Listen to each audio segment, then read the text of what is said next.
ये किसी ने ठेका नहीं ले रखा कि व्यासपीठ पर कौन बैठ सकता कौन नहीं।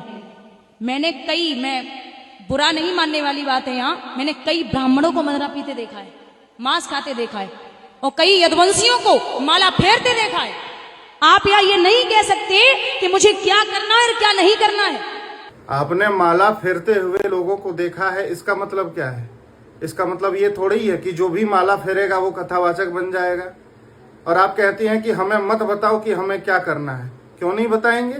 ब्राह्मण का काम ही है बताने का। ब्राह्मण नहीं बताएगा तो कौन बताएगा? आप बताएंगी। याद रखिए, भागवत का वचन है। आप भागवत कथा करती हैं, पर भागवत के बारे में आपको ज्ञान है?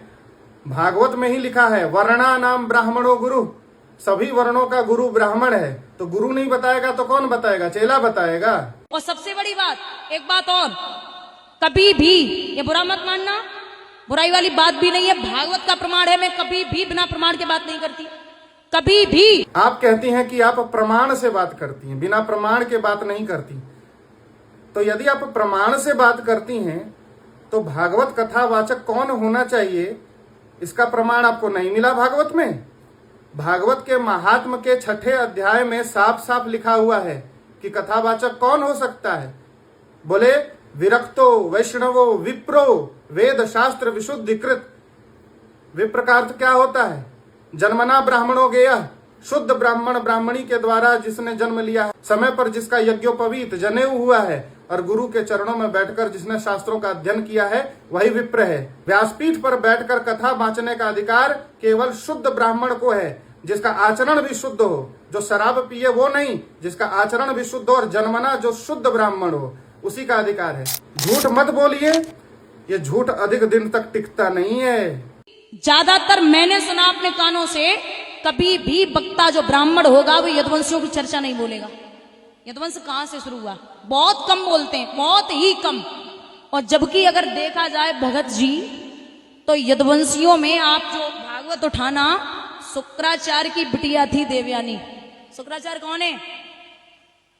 बोलिए जरा। ब्राह्मण। शुक्राचार्य कौन है? ब्राह्मण। और यदुवंशी राजा याति कौन थे? यादव। तो ब्राह्मण की बिटिया यादवों के लिए हो गई, तो वो कौन हुए हमारे और आपके? ब्राह्मण। सोच लो कि यदुवंशी कौन हुए ब्राह्मण के। बेटी हो गई यदुवंशियों के लिए, तो कौन हुए? मानी हो गए ना। इतना दिमाग में बैठा लेना।